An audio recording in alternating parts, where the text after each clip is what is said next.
Hey, what's up, guys? Welcome back to another video. Now, this is an exciting day. We have some patch notes and some very significant buffs to us as Warlocks. So I'm going to go ahead and go through these. I watched Super T's and Kalamazi's videos, and they're missing a big chunk of the patch notes. I don't know if they're not referencing the Wowhead Blue Post tracker or what, but I wanted to go through and cover this because there's a lot of things that were not mentioned or not elaborated on that are huge buffs to us as Warlocks, and so I wanted to make this video going over that.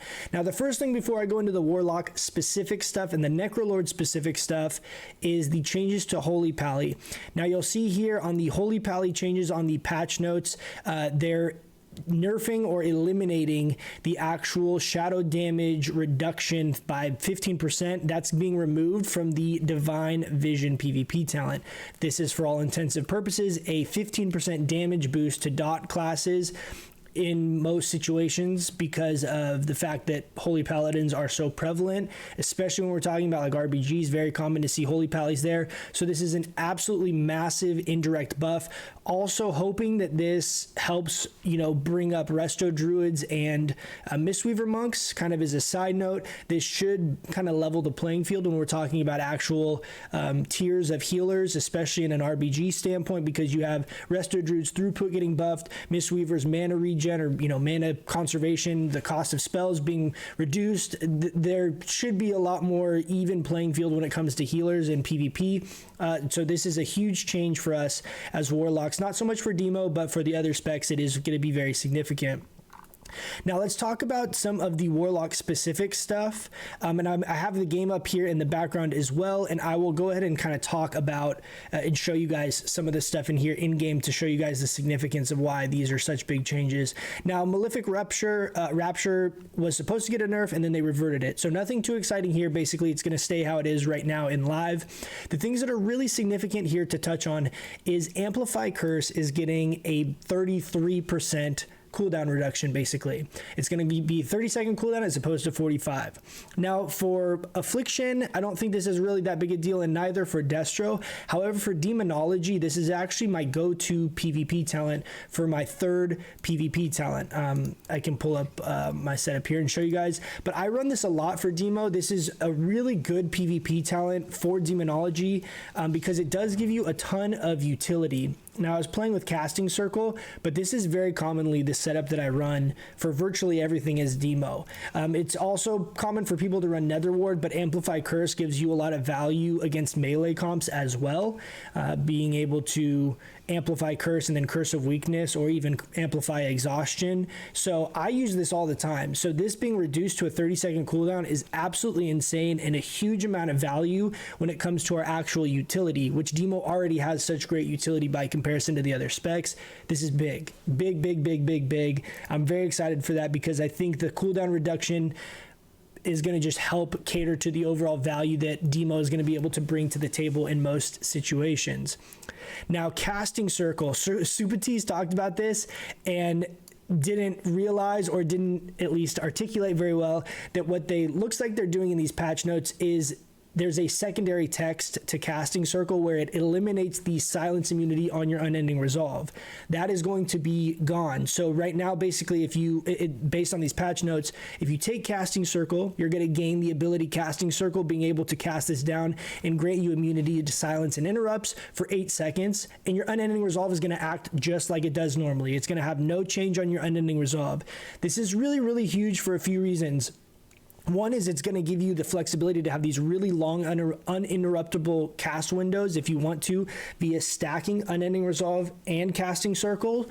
This, I think, is going to be most impactful for Destruction when we're talking about PvP, because Destruction is the most vulnerable to getting kicked and losing your kill pressure and all of that kind of stuff, because so much of your damage revolves around Chaos Bolt.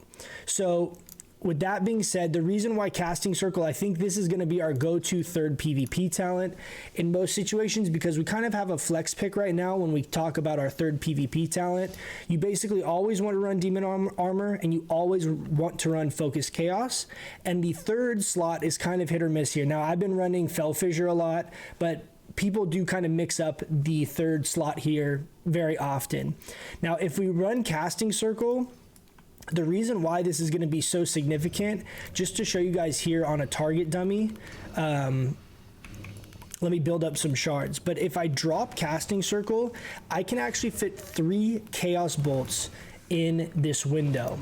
Let me do this so we don't have this little buff. So down here at the bottom, you'll see casting circle actually pop up when I cast it. So for example, say we're in the middle of a team fight situation here. Okay, I can chaos bolt,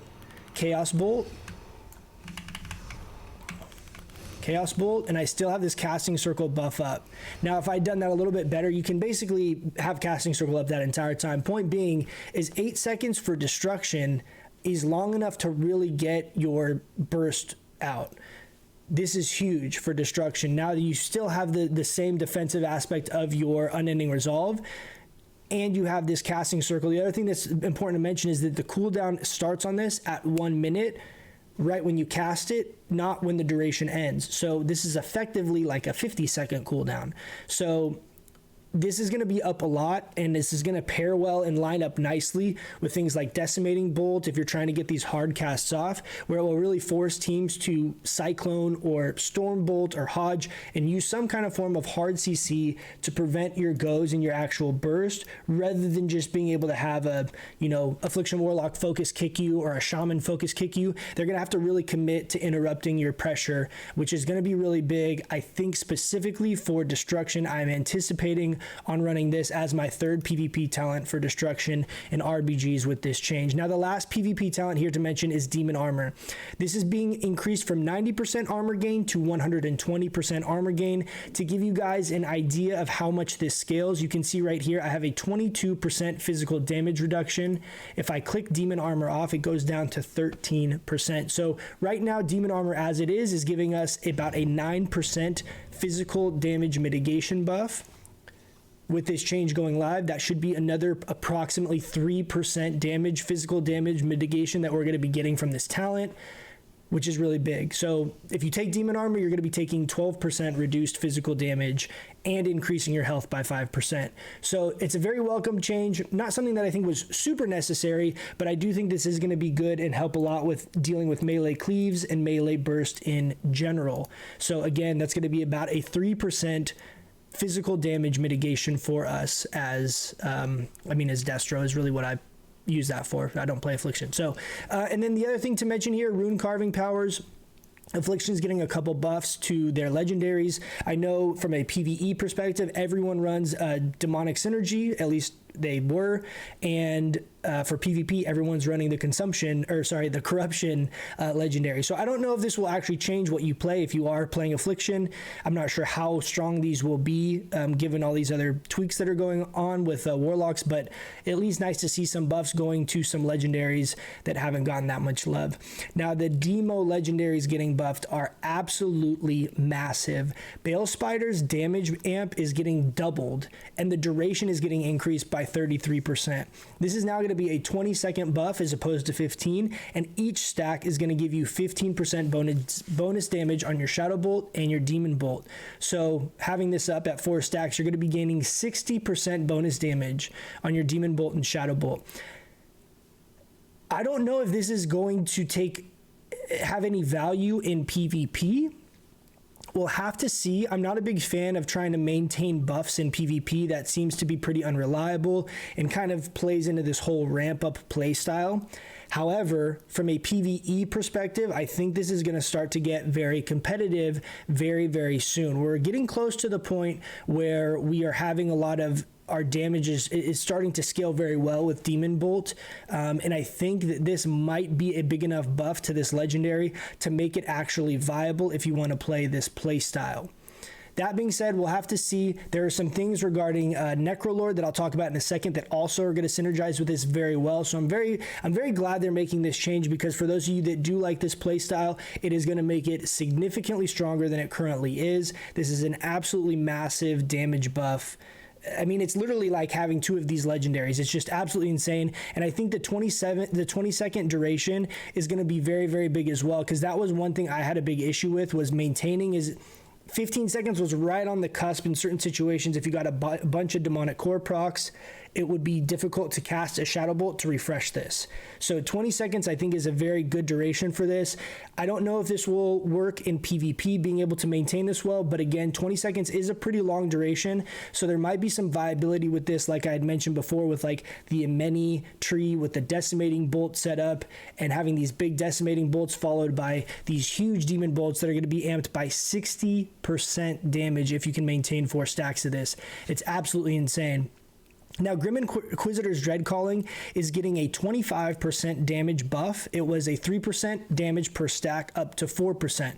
Now, to give you guys some perspective on this, I did a whole video breaking down this legendary. This is one of the legendaries that I think is a very, very good, well-rounded legendary for a lot of situations. And I know a lot of people in the comments said that they really love this legendary and they're playing with it and they really like the play style.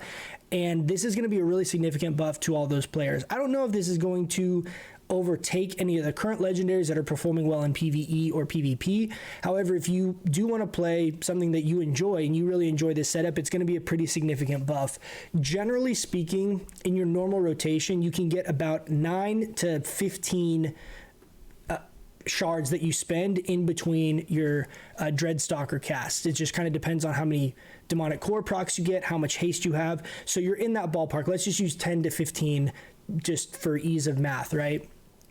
Let's say you're in that ballpark of 10 to 15 shards that you're spending. This is basically a 10 to 15% damage buff on top of your Dreadstalker buff, right? Not 10 to 15% overall, but 10 to 15% on this buff that you're just gaining passively to your Dreadstalkers. Now, also, it's one thing to keep in mind is this stacks up to 30 stacks like we had tested in that legendary breakdown video that I did. So this is going to let you get to potentially a 120% damage amp on your Dreadstalkers if you stack this up to full stacks. This could start to be pretty fun when we're talking about PvP, pairing this with Dreadlash in BG situations, Carnivorous Stalkers, all that fun stuff. I think this will have some play and some viability in certain situations. Again, I don't know for Demo, I don't know in PvP if it'll be better than Demonic Synergy, because that's just such a well-rounded legendary for so many situations. But I am glad that they're making some of these changes, because I think this could be very fun to play with the right build, the right conduits, the right, soul binds and all that fun stuff. Now, Implosive potential, all you PvE Mythic Plus players, and I know there's a good amount of you guys, are going to be real excited about this one. The actual output of this is not changing, but the duration of the buff is increasing from 8 seconds to 12 seconds. This is something I noticed very quickly when I started playing with this legendary, is that the buff would fall off very quickly, and it felt like you were having to basically implode much sooner to maintain the buff, rather than doing it in your kind of normal rotation that you would be ideally doing with your Dreadstalkers and kind of like trying to get 2 implosions in that window. The Dread Calling, or the Dreadstalker, the call from the Shadows buff I believe is a 12-second buff as well. And so this is going to pair very, very well with that from just an overall flow perspective of how it actually feels. Yeah, from the Shadows is 12-second buff. So if you think about this mathematically, Dreadstalkers is a 20-second cooldown. This is going to apply a 12-second buff, and you're basically going to be able to keep Implosive potential up for 12 seconds. So you're going to be able to basically Dreadstalkers implode, build up some shards and, cast Hand of Gul'dan a couple times, implode before that 12-second buff runs out and before your Implosive potential runs out. Then you're going to be able to build up shards again. And then once this buff runs out, your Dreadstalker should be back up, and you should be able to basically maintain Implosive potential 100% of the time, assuming that you can just continually cast. So overall, this is great, but I think this is actually going to be huge, because you're going to be able to line this up with your Dreadstalkers and maintaining the From the Shadows buff perfectly. So you can basically implode 100% of the time into the debuff and maintain effectively an 100% uptime with Implosive potential, regardless, however many stacks you are actually able to maintain to this. But the buff in general, you should be able to maintain 100% uptime in a normal kind of just cleave consistent perspective. This is huge. This is very, very, very big. This legendary, I think, has a very specific niche situation in Mythic Plus and AoE where it's very strong, and I think this really helps kind of synergize it well to the talents that it was already synergizing with, and kind of lining up with the From the Shadows debuff much, much better. And this should be really good for any of you guys that are interested in the Mythic Plus kind of cleave setup. Now on to destruction. Madness is getting a buff. It is increasing the buff duration from 3 seconds to 4 seconds. Now at surface level, this seems pretty insignificant, but this is actually going to be pretty big because in PvP, a 3-second window is really tough to deal with just in general. But it's not going to be super strong, and I don't know how much of you guys will notice it if you're playing with this legendary at all, but it will allow you a little bit of flexibility regarding what casts you can fit in between your Chaos Bolts, and it will allow you a little bit of time if you need to move or whatever, you need to kick or something. If you need a global, it'll basically buy you an additional global that you can fit in between that window. This has a lot of value, honestly, just in a lot of ways. This also, rather than having to conflag in between your Chaos Bolts, so for example, I do have this legendary on right now. I have Madness on. So if we build up to 4 shards, I had mentioned before that this actually lets you conflag in between. You can basically fit an instant cast in between your Chaos Bolts and still maintain the buff.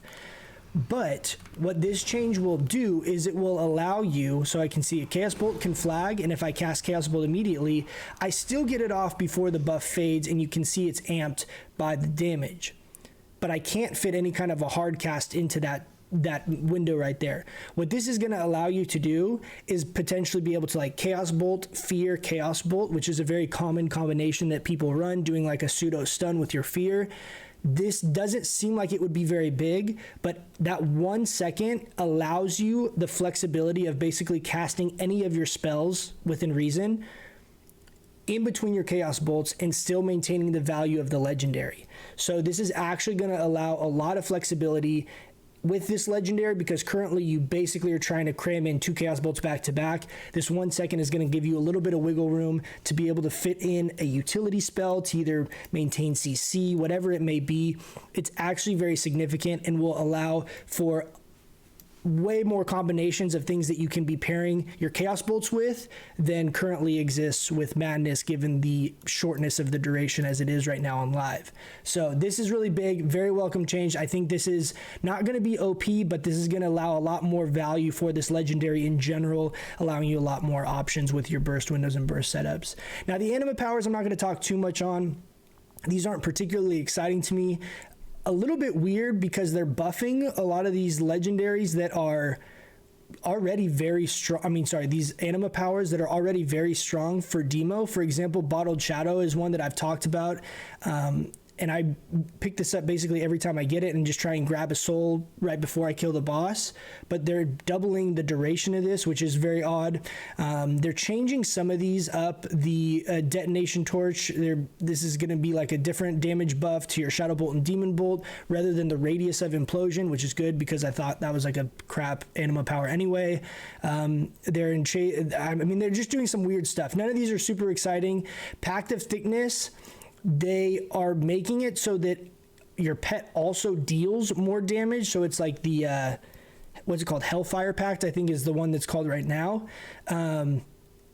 So again, another Demo buff to Torghast. It's very weird because Demo is already very good in Torghast. So I'm not totally sure why they're buffing all of this stuff, but hey, I'm definitely not mad about it. Now, one other thing worth mentioning here is Visage of Lethality. They're basically eliminating the Anima power that your Fear would kill Maw Rats and giving you it's the Covenant ability. It's this one. It's it's Sulfuric Emission, where when you get hit by melee, you fear everyone. It's same idea, right? It's giving you an instant AoE fear if you get attacked by melee in Torghast. So that's fine, I guess. But I don't know if this is super necessary, but okay. Now let's talk about some of the other changes that we have here to the Covenant stuff. Now, this is the stuff I haven't seen anyone really touch on for whatever reason. And there's some really significant changes in here, and they at least lay out what they're initially planning on doing as it relates to Necrolord. Now, I just went through and did the Necrolord video. This kind of reinforces what we were initially thinking that they were going to do. They're changing Fleshcraft to a 40% health buff, which was what was tentatively in the patch notes that the other tab that we were just looking at. It is still a 2-minute cooldown, but it's only a 3-second cast time from a 4-second cast time. So they're reducing the cast time. Very welcome change, because 4 seconds channeling this is very, very long, especially in PvP. They also, at one point in one of these patches, I must have missed it in the patch notes, but you can actually cast Fleshcraft in your like the pre-game room in arenas and things like that, and it will not get rid of the shield. So that's another very good quality of life change for all you Necrolord players. You can basically be going into arenas. You're going to be able to go into arenas or RBGs with a 40% shield all the time. Pretty huge, because this is doubling the value of the shield. For me currently, in my current gear now, I'm on my demo setup here, and I don't have the demon armor thing, but I can show you my Fleshcraft is like 8,800 health or something. Yeah, 8,872. For Destro, this is over 9k because of the extra 5% stamina. Oh, sorry, I am on my Destro. But anyway, trust me, it's around 9k when I Fleshcraft with this buff. That's not including fort, things like that. We're basically getting double of this shield. So this is going to be giving us close to a 25,000 health shield. Currently how our gearing is right now, around the 45,000 health mark once you're kind of fully geared up. Very, very big. This is significant. This is a huge buff. Now, while channeling this, the damage you take is reduced by 30%. So this will allow, if you're in PvE and like a tank, using this kind of in as a shield wall type thing will be helpful. There's nothing in here that I have found mentioning immunity to being kicked. I don't know if they're maybe going to be tweaking some other stuff in addition to this, and this isn't inclusive of everything yet, but that's still a very realistic problem with this as it currently exists, where I don't foresee us being able to use this in combat in PvP because of the threat of just getting kicked on it. They are changing, however, it has a weird interaction. The way that this all reads is basically if you have Fleshcraft on you and you walk over mobs, the buffs that you used to get by like channeling on top of the mobs, you're going to get by just walking over the mobs with the shield. And it's also going to be changing so that the resourceful Fleshcrafting that reduces the cooldown by 1 second is going to also interact the same way, where like as you walk over mobs, it will reduce the cooldown. This is going to be a little bit weird. We'll have to see exactly how this feels when it goes live, but I still think this is a good change, because all of these things were basically preventing you from wanting to cast it before you got in combat as like a preemptive defensive ability, and wanting to cast it like after you've killed stuff. So it was kind of a very weird way that this was kind of wanting you to play Fleshcraft. So I think these will all be good changes, assuming that this interaction isn't super weird and clunky, but I think it will be okay. This Anima conductor thing, I have no idea what this is, so I can't really talk about that because I haven't really paid too much attention to it. That I think is all of the big ones for Fleshcraft. Now, here's the real juicy one, guys. Now, I had made a video about this a while back, talking about one of my biggest peeves with Demo was how unintuitive your Tyrant and your Imps and your Vile Fiend and all of these minions were, where your Felguard would interact a certain way, but you couldn't hard swap with all your pets. This says for Demonology, Summon Dreadstalkers, Demonic Tyrant, Vile Fiend, Nether Portal Demons, and Grimoire Felguard will now listen to your primary pet commands. This is absolutely huge. Let me give you some examples of why this is significant. In PvP, in arenas, say you're training target A and you want to swap and switch to target B. If your Tyrant's already up, if your Dreadstalkers are already up, your Imps are attacking target A, they're not swapping to target B. The only way you could kind of fake do this in the past is fearing target A to get all of your minions to go on passive and then casting something else on target B. Meanwhile, all of that takes time and you're losing a massive amount of uptime. Just in that situation, that's 2 or 3 seconds. By the time you use the time to cast Fear, you swap over to the other target, your minions start attacking the other target. It was a huge issue. This also existed as a problem in a lot of the raid content currently. The fight that was the servants, I can't think of the name of it, but where the bosses would go immune. Sire, this is a problem with the way that it interacts with some of the ads. Anytime you're having issues with the ads, your pets that were not following your primary pet were attacking stuff and it was going immune or basically half immune, and that was a big problem. This is an absolutely massive change for Demonology in every aspect of the game. This is, assuming this works how this says it should work, is going to make Demo feel amazing by comparison to how it feels now. You're going to feel like you really have full control over all of your minions that you have summoned, rather than you just summoning imps and they're just kind of flinging fireballs at their, you know, whatever spell they want to do it, whatever. It's like that chaos that exists with the current Demo army is not going to exist, and you're going to have a lot more focused pressure and a lot more focused power in burst windows, in swapping targets, in PvP. It's going to be absolutely insane, assuming that this actually does work like this. I'm very, very excited for this, and this is going to be a huge, huge change. Now, there's one more change in here that I want to talk about, and it's Decimating Bolt. And I don't know if I'm going to be able to find it now, but they are increasing. Of course, I'm not going to be able to find it now. What I had read in here was that the damage amp is increasing from 60% to 100%. Now, this doesn't sound like on surface level like it would be very big, but what happens if you see this tooltip here, it says increases incinerates damage by 100%. It says the same thing for Demonology with Demon Bolts, but what happens is as the target is lower health, it goes up to 160% currently in-game and live. What the patch notes are is that this is going to go up to 200%. This is very big. This is going to increase our execute potential as Demo and even potentially as Destro. I don't like Decimating Bolt as much for Destro. It's very, very good for Demo. It's kind of like okay for Destro. But this in combination with things like Bale Spiders getting buffed is going to give you some very, very powerful combinations with an amplified Decimating Bolt giving you up to, you know, think of this from a raid perspective, a 200 or 185% damage amp on your Demon Bolt paired with another 60% from Bale Spiders getting buffed. You're going to start to be able to play a Demon Bolt build, and it is going to perform well. In combination with all of your minions attacking targets at the right time and attacking the right target and not doing their own thing, these are all absolutely massive changes for Demonology. So I hope you guys are as excited as I am with this stuff. I think these are really big quality of life improvements. I think we're going to be really able to compete in a lot of different categories now, much better than we have been thus far, assuming that all of these go live how they are now. Now, this is the PTR. Things can still change, but I'm very hopeful that these all seem like changes that Blizzard is hearing and aware of the actual problems with some of these specs, and I think this should be able to fix a lot of the issues. There are definitely things we could add to this. There are other things that we would like to tweak or adjust, but I think this is going to be a very, very big step in the right direction. So hopefully you guys found this helpful. Let me know if you guys have any questions down below, or if there's anything that you thought that I missed out on and I left out of the video, let me know down below. Thanks so much for watching, guys. Like always, I do appreciate it, and I'll catch you guys in the next one. See ya.